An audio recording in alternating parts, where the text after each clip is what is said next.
Hey everyone, Dave here. Welcome to a new Raid Shadow Legends video. In today's video, we are continuing to talk about faction wars, and today's faction is one of the nastiest, the Undead Hordes. So, we'll talk about Undead Hordes today. Before we do this, I have some soul stones from Hydra. Let's open these and see if we get anything interesting.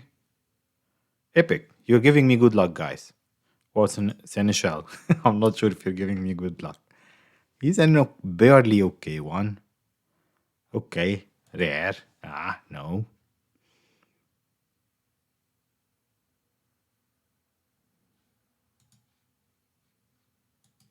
Okay, whatever.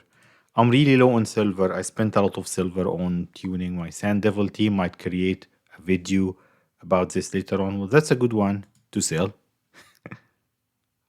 Okay, and...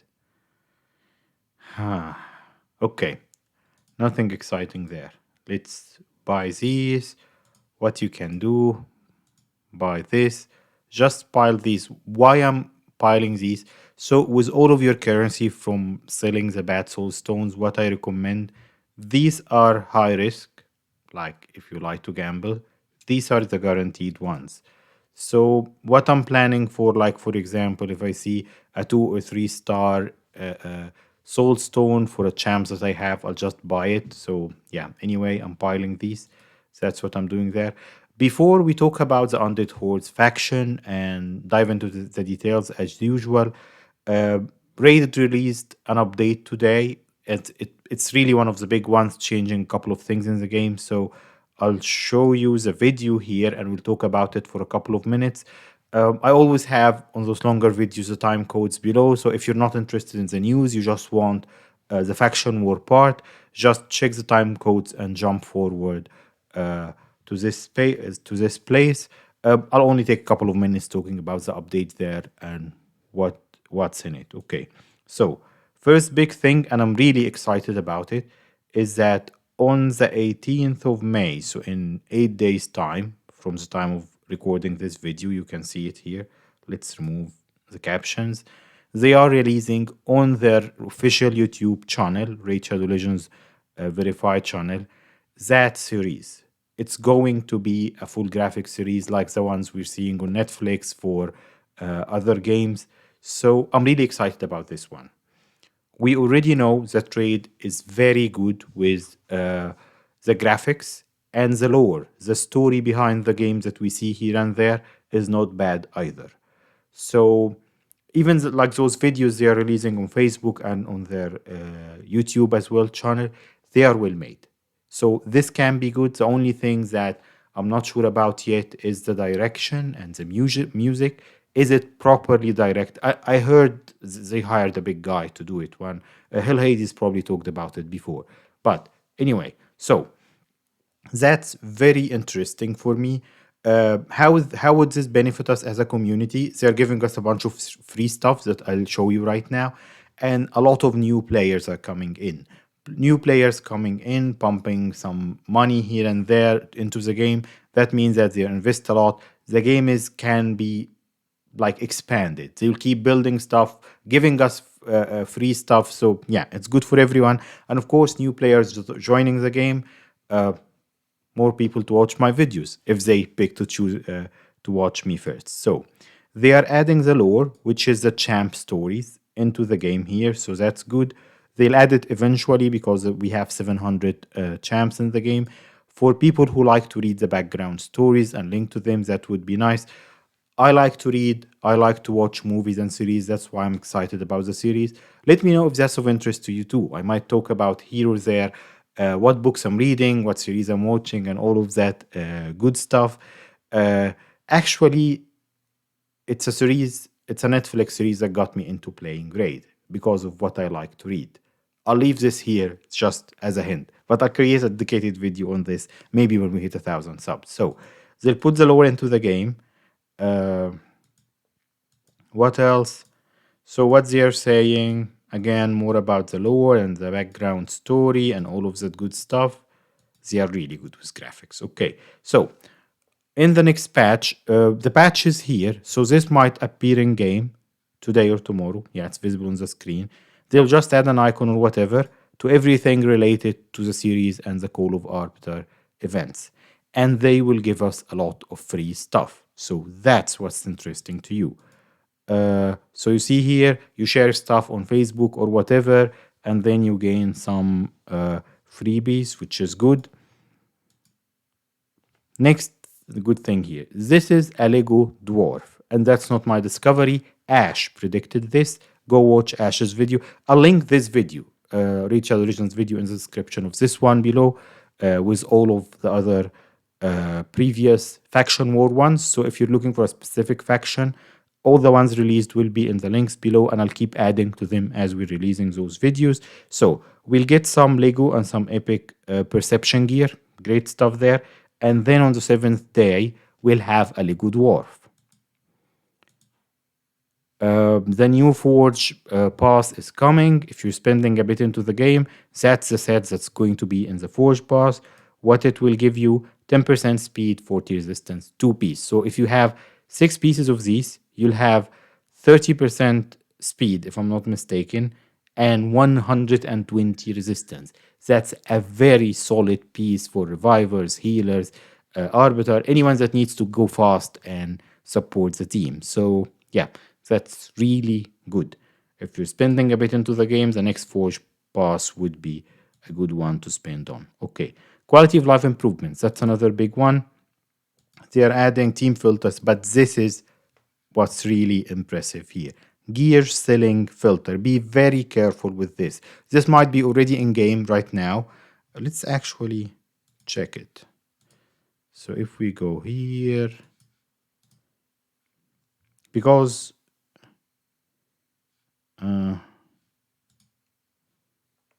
no, it's not here yet. Maybe on phone, because this is Plarium Play. But yeah, why we need to be careful here, because you see this filter, when it's released in game, I'll play around with it, and then I will release a dedicated video telling you how to use it properly. For people who have been using on PC, Farbstoff's RSL Helper, it's a third-party application that help you play the game.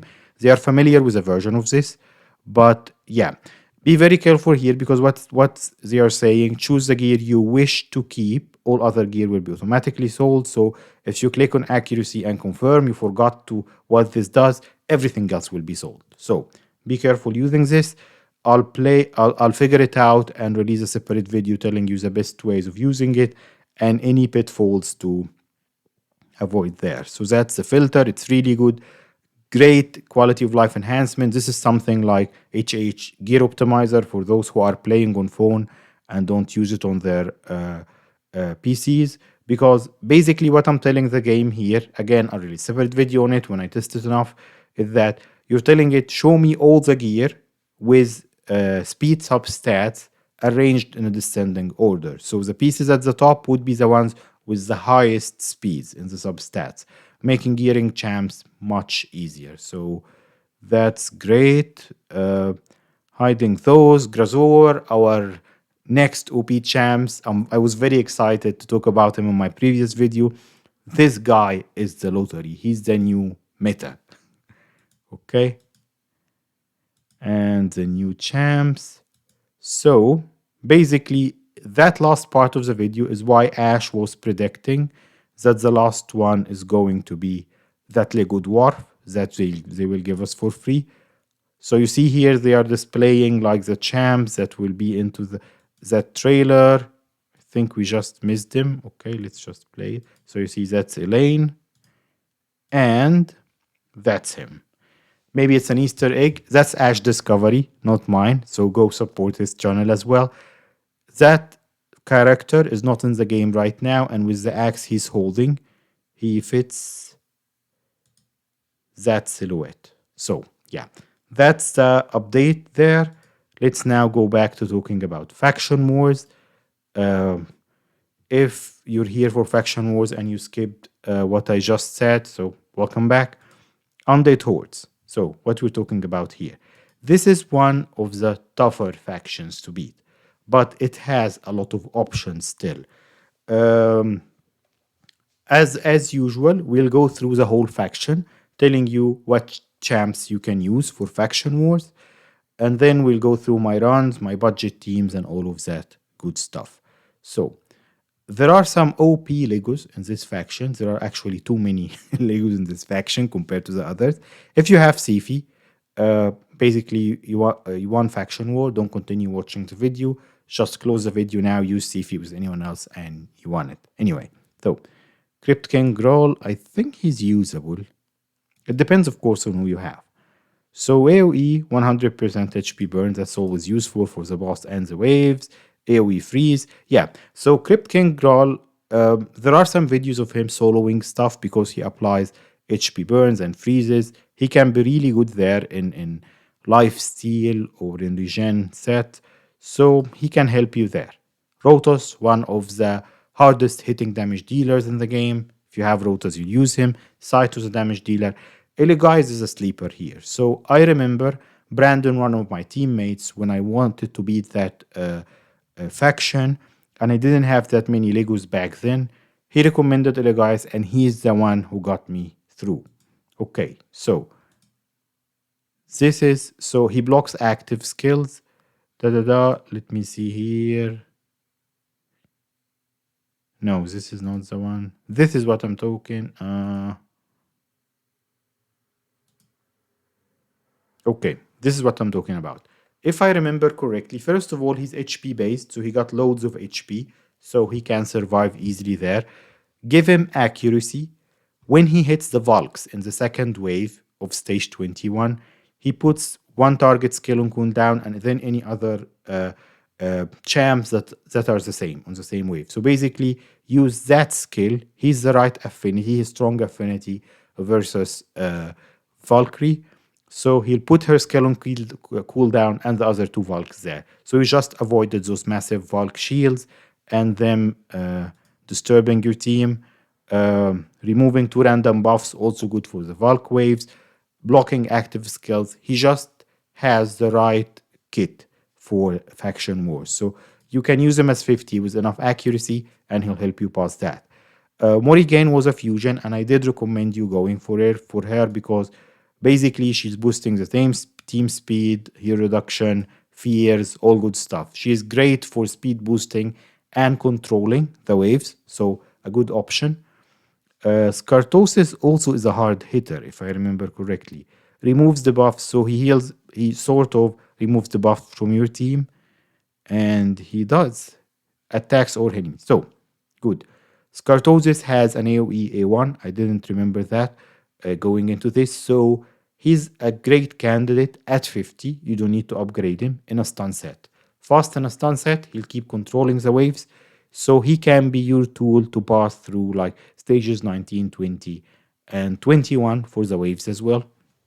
The remove the buffs can help you in the boss stage as well.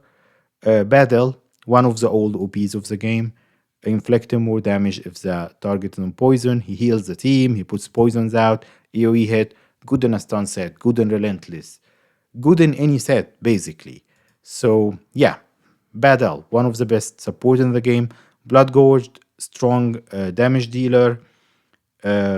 Ultimate Death Knight. Probably if you're tackling faction war now and to get Lydia, you have Ultimate Death Knight because you've been playing back then. So he's just a rock for the team. Make him super tanky, super slow, and he'll keep soaking the damage into the team. Don't make him too slow though, because the thing is, if you put him, for example, in regen or immortal or whatever, he needs to take turns to keep healing himself. Otherwise, he'll keep dropping in health because of soaking that damage and he will die. You won't get the 3 stars unless you have a reviver on the team. See if you go grab whatever. Then it doesn't matter. Let him soak the damage, drop. The reviver will pick him up. He'll do it again. So that's it. Mashalad, a beast. He boosts the whole team. He hits so hard and does so much damage. He can be your single damage. Mashalad will work in clan boss, in arena, everywhere, and he's definitely good for faction wars. Nithrel, so stun, great CC and speed down, decreases the turn meter. So you can use Nithrel if you have him as your CC and decrease turn meters. So, yep, he's a good champs to use if you have him. Suzerain Katon, a sleeper here, decrease defense and weaken, removes a bunch of buffs from the enemy team. All of his hits are AoEs. Great candidate for a stun set. Give him accuracy, he will stun and apply all of those debuffs for you. Harvest Jack, look at that HP. Like I told you that Eligius is an HP based champ and got high HP. He got 22k. Now look at Harvest Jack, 27k HP. He's a beast and he applies fears. He's amazing in CC. He hits hard. He can be both your damage and CC. So yeah, if you have Harvest Jack, just use him. Sify, one of the best support in the game. I don't even need to talk about her. If you have Sify, you're using her. Use her Faction War. Necrit, great support for. He provides support for one person at a time, but because he cycles into his skills, he will protect your damage dealer. If you build Necrit properly tanky enough, that damage dealer is protected, then you can protect someone else. Your Rust, you get him from Doom Tower Hard. Probably, I don't think you'll have your Rust by the time you're beating Faction Wars. Vlad was a fusion back then. I'm not sure if you've been playing that old. Good damage dealer, Little Miss Annie, good damage dealer. See how many Legos there are in the faction. It's like an hour and we didn't talk about anything else yet. Okay, I'll try to speed it up a bit.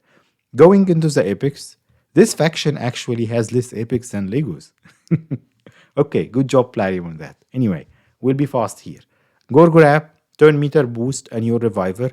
If you're using Gorgrab, make sure to make him tanky so he won't die and he can pick people up.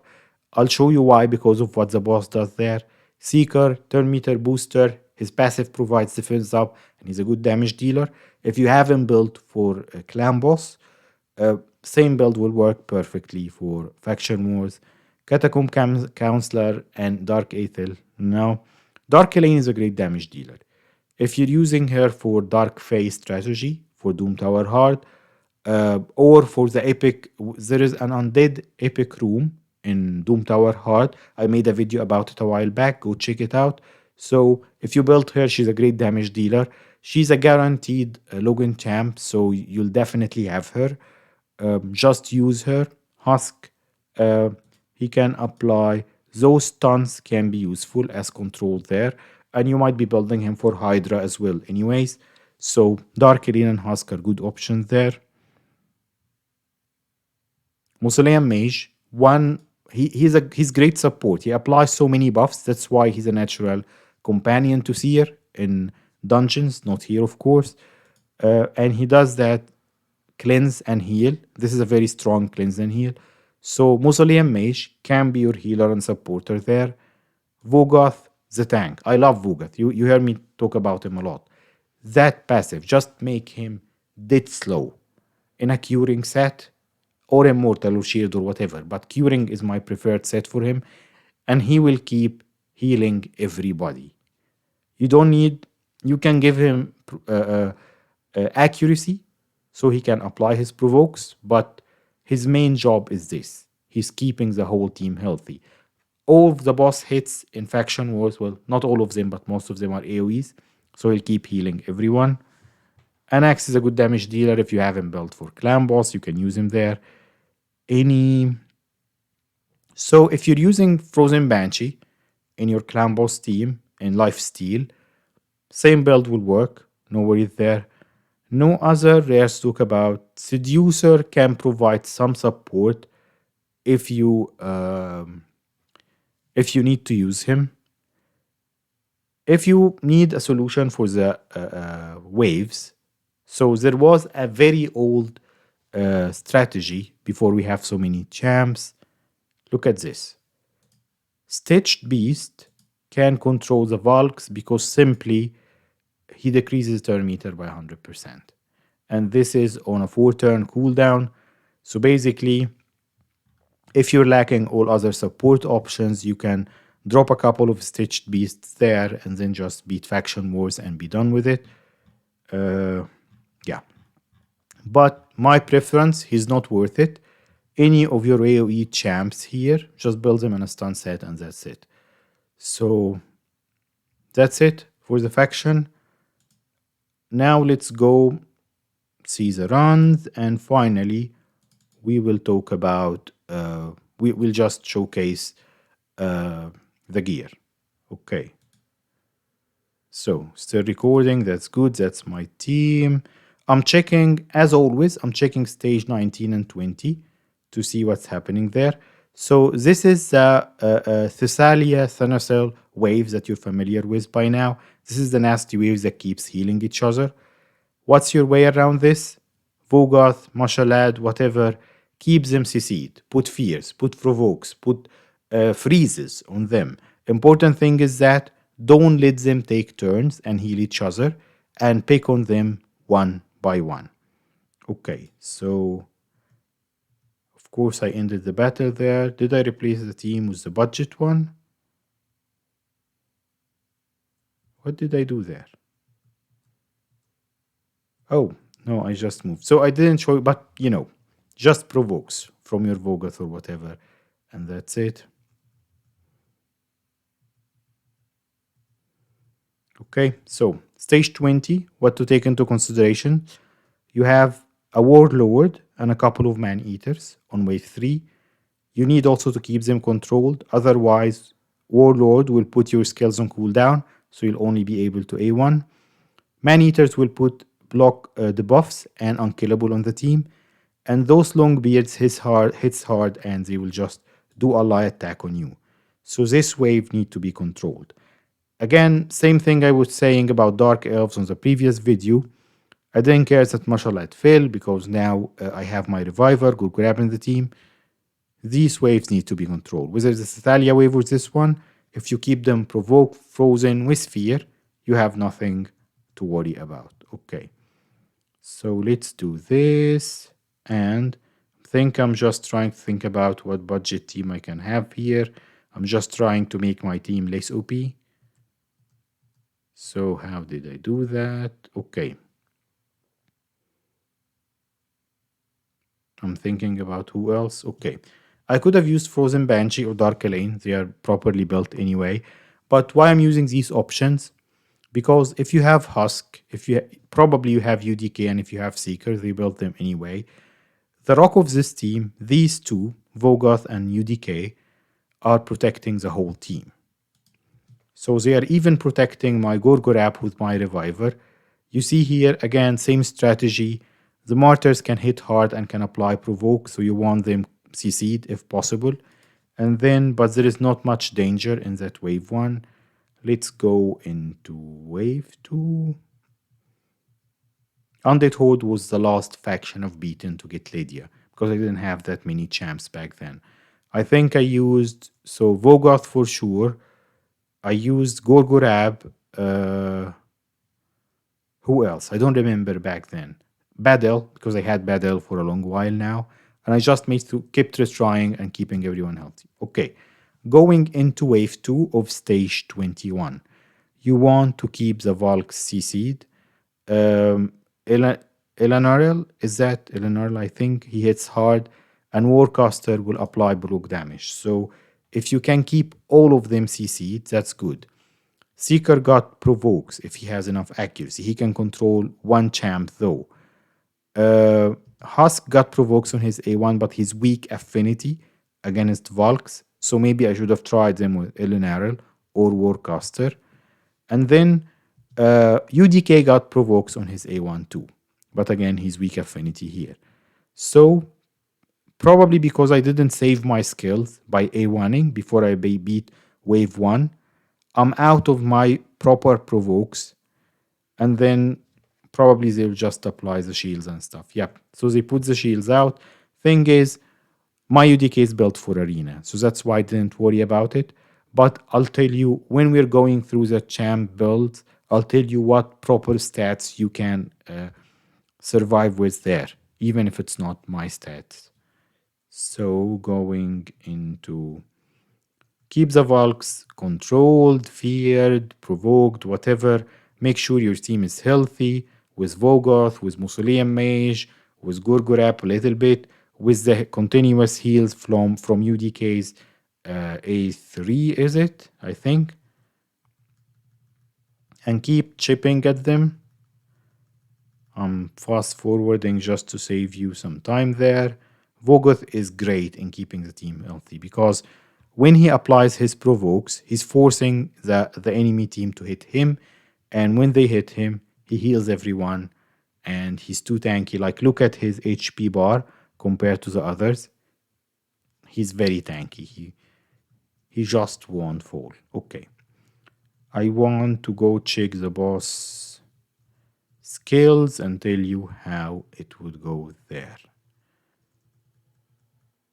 Come on, come on, come on. Okay. So I did manual to save my skills. Going into the boss, he doesn't have minions, this one. What kind of boss is this? This is the one with the nasty hit. He doesn't do much, but he applies fears, if I remember correctly, and he hits super hard. Enemy max HP attack ignores all of the target's defense, so you better build some HP into your champs. If he kills your reviver, why you might need to retry this a couple of times, because if he hits Vogoth or UDK or anyone else, Gorgorab will bring them up. But if this random hit, falls on Gorgorab and kills him, I'll need to repeat it because I just lost my 3 stars. So let's see here. Yeah, just true fears and this. Okay. So, yeah, main thing here is that you see he is applying stuns and fears and then hitting. Luckily, it fell on Vogoth, healing the whole team. UDK will apply shields and continuous heals, so he's a great help in keeping the team alive against the boss. And everybody has UDK, at least for now, when you're trying to beat faction wars. My Seeker is built properly for damage. I used to use him in my clan boss team, but not anymore. The boss keeps A1ing Vogoth because he's in lead. One of the factors determining who the enemy team or the boss hit is that if they are low on HP, so that's why he's targeting Seeker, because he's my weakest champ HP wise. All of the others are HP based or built with a lot of HP, or the ones in lead. The boss is void, so he doesn't care about affinity, at least this one. So you see here, he dropped Seeker, but I brought him up. Probably it was a bad idea. You see here, I did a mistake that I was telling you about in the previous video. When the boss killed Seeker, the right thing for me, because the boss still got quite some HP left, is to drop the boss's HP and wait till he's out of turn meter. He just took a turn, basically, and then revive Seeker, so the boss won't drop him again. But I was too careless and I brought him up, so the boss dropped him again. What I was hoping for here, but I think it didn't happen, I didn't bother retrying it, is that I'm going to A1 till Gorgorab gets back to his revive, and just revive them before I finish the run. The boss then killed UDK, so he basically killed my support, and if he picked on Gorgorab, that's game over for me. So let's see, did I manage? Okay, so that's the thing. I think I then canceled the run and just repeated it to make sure I do it properly this time, which is realistically what you would do.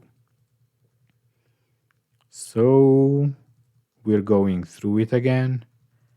I don't want just to bore you. This video is already too long with the number of champs we had in the faction, and there is lots of options. If you have questions about champs that I didn't mention on the video, just highlight them to me, and I'm happy to talk to you about them. So now we're back to the boss. I'm hoping to do it properly this time. The boss is again picking on Seeker, which is not bad. Gorgorab is picking him up. I thought that it's a bit early, so I'll get back to my revive. And then UDK is the second to go. So you see here what I've done. The boss got half his health. He dropped UDK and Seeker. I waited, and Gorgorab now is bringing them up.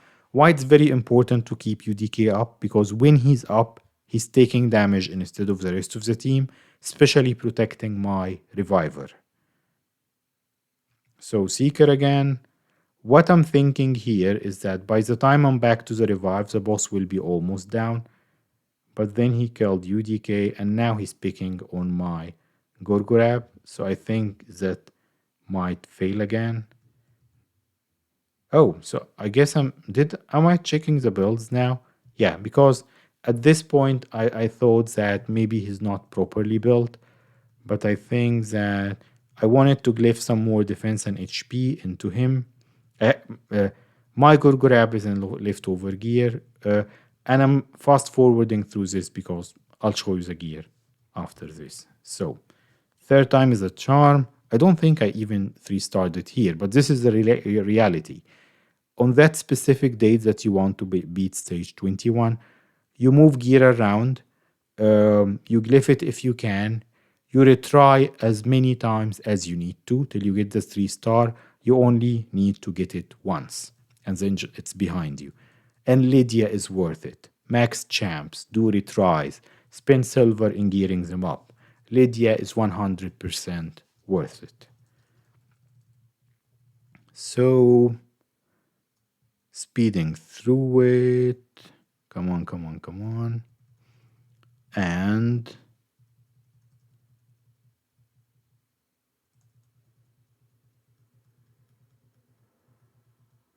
so here, actually UDK took the first hit. I guess I'm waiting for Seeker to fall and I brought them back up. So you see here, this is as close as I got. So my plan was, if I survive this hit, or if Gorgorab is back to his revive, I've just got my 3 stars. UDK fell. So if this was a bit earlier than this, HP wise, I would have waited and revived him before then. But I guess now I didn't bother. I was trying it for 3 times. My Seeker hit too hard and I once started. But you understand how this goes. So my laptop decided to hang.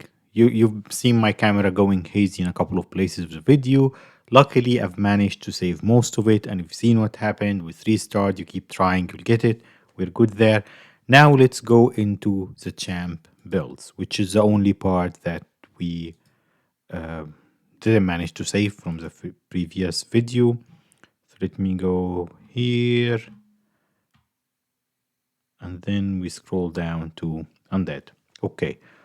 Who are the champs that I've shown in the video? Legace might be in what I used him back in the day, so just as Stan said, so I didn't show him in the video, but like I said, he's a good candidate.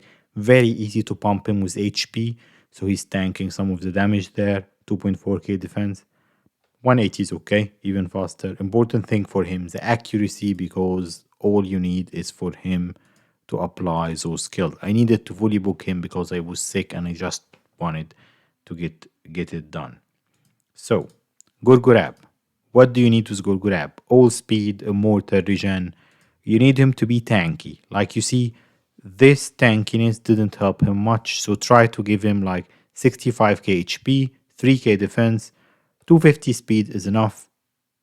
Nothing else matters. Just make him healthy and moves fast, and he'll keep supporting the team. UDK, my UDK is built for arena, so forget about stone skin. I'll tell you realistic stats here. For UDK, because he will be soaking a lot of damage from the team, speed is not important for him. So any speed is not an issue there. Target at least 70k HP and 4k defense. Accuracy if you can add it in, but he just needs to support the team. Seeker, you just build him for damage. So what do you want from your Seeker? Fast, this was a clan boss tune. Over 2k defense, over 35k HP, just to make sure he got a bit of survivability. As much damage stats as you can stack him with. Accuracy, just to give him a bit of control there. Vogoth, the star of the show. Vogoth is one of very few champs that can make use of a curing set, because a curing set will boost the heals he's giving everyone on the team. How do you build your Vogoth? Dead slow, accuracy, you can build him with accuracy or not, but it's not the main thing. Yes, he will help you with provokes if you build him with accuracy, but you want him as slow as possible. Speed is not a factor. If you can get him to 80, 90k HP, he's the rock of the team. Put him in front, he's boosting everyone's accuracy, and he's getting a lot of that damage. Yeah, defense, sure, but main things for him is HP, HP, HP. So that's how you build the Vogoth. If you're using Dark Lane, just build her with damage. Try to get her as close to 100 crit rate as possible. Lots of crit damage. Um, and yeah, an attack. Who else here? Husk. Uh, Husk, you just give him HP and yeah, just crit rate and crit damage. Did we use anyone else? Okay, so now we checked the champ builds, and I hope this one was helpful to help you get through another faction. We'll, yeah, talk about another faction next time. Keep playing Raid. I'll see you next time.